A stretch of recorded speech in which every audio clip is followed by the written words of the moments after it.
আমাদেরকে আঘাত করেন না, আমাদেরকে দুর্বল করে দিয়েন না। নিরাপদ থাকতে পারবেন না ভিতরে আপনারা? আমি তো বললাম আজকে দাঁড়ান, কে আছেন এই দাওয়াতুল মুসলিম গায়রুল মুসলিমিনের মধ্যে দায়ীদের পিছনে দাঁড়িয়ে রাষ্ট্রের বিরুদ্ধে লড়াই করার জন্য হিম্মত নিয়ে মাঠে নামবেন? কে আছেন? আসেন, আমরা আসবো। আমি ঘোষণা দিয়ে যাচ্ছি আপনাদের কাছে, এটা নিয়ে যদি সামনে আমাদেরকে আরো বড় কোনো পদক্ষেপ নিতে হয়, যদি সরকারের বিরুদ্ধে এটার জন্য রুখে দাঁড়াতে হয়, আমরা রুখে দাঁড়াবো ইনশাআল্লাহ।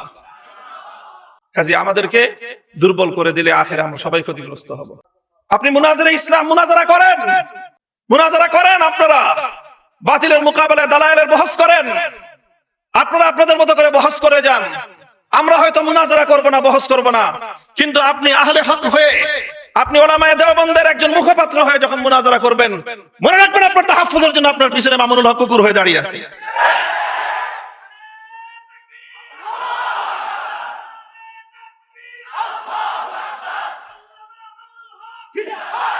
এটা হলো আমাদের রাজনীতি, এটা হলো আমাদের রাজনীতির খুব নিগুড় রহস্য, মৌলিক কথা। কাজী আমাকে এই রাজনীতি করতে হলে, আমাকে লড়াই করতে হলে, আমাকে কখনো সরকারের বিরুদ্ধে লড়তে হয়, কখনো আমাকে আন্তর্জাতিক শক্তির বিরুদ্ধে লড়তে হয়। কাজী আমাকে আমার রাজপথের একটা শক্তি নিয়ে আমাকে ময়দানে টিকে থাকতে হবে। যদি আপনার পাহারাদার যদি বাড়ির গেটে না থাকে, ঘরের ভিতরে আপনি মূল্যবান সোনাদানা নিয়ে, অনেক মূল্যবান জীবন যাপন নিয়ে, আপনি আপনার পরিবার পরিজন নিয়ে, আপনি আপনার কলিজার টুকরা সন্তানদেরকে নিয়ে আপনি ঘরের মধ্যে নিরাপদ থাকতে পারবেন না।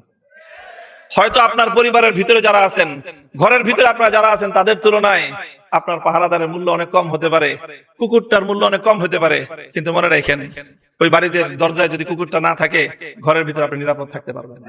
আমি যে রাজনীতি করি, আমার সেই রাজনীতির মূল লক্ষ্য এবং উদ্দেশ্য হলো আমাদের আকাবির এবং আসলাফ উলামায়ে দেওবন্দ এই উপমহাদেশ জুড়ে দ্বীনের যে সমস্ত হামাগির খিদমত এবং কর্মকাণ্ড আঞ্জাম দিচ্ছেন, সেই কর্মকাণ্ডগুলিকে একটা কুকুর হিসেবে পাহারাদারি করাই হলো আমার রাজনীতি।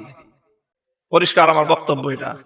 আমরা রাজনীতি করি এই জন্য যেন আমাদের খানকাহগুলিতে আমাদের মাশায়েখরা বসে ওখানে তারা যেন নিরাপদে ওনারা যেন ইসলাহ এবং তাজকিয়ার কাজ করতে পারেন। আমরা রাজনীতি করি এই জন্য যেন আমাদের দাওয়াতের কাফেলাগুলো তারা দাওয়াতের মেহনত নিয়ে প্রত্যেকটা জায়গায় জায়গায় ছড়িয়ে পড়তে পারেন। আজ জানেন বাংলাদেশে, এই বাংলাদেশে 99% মুসলমানদের বাংলাদেশে দাওয়াতুল ইসলাম ইলা গায়রিল মুসলিমিন, গায়রে মুসলিমদের কাছে যারা দাওয়াত নিয়ে যেত, সেই দাওয়াতের মেহনত আজ কতটা ঝুঁকির মুখে। যারা সেই দাওয়াত দেয় তারা আজকে কতটা হুমকির মুখে, রাষ্ট্রীয় হুমকির মুখে, আন্তর্জাতিক হুমকির মুখে। এই সকল দায়ীদেরকে নিরাপত্তা দেওয়া এবং তাদের পাশে দাঁড়ানো, কণ্ঠ উচ্চারিত করে তাদের জন্য সিনা টান করে ময়দানে দাঁড়িয়ে যাওয়াই হলো আমাদের রাজনীতি, এবং আমি করবো সেটা ইনশাআল্লাহ।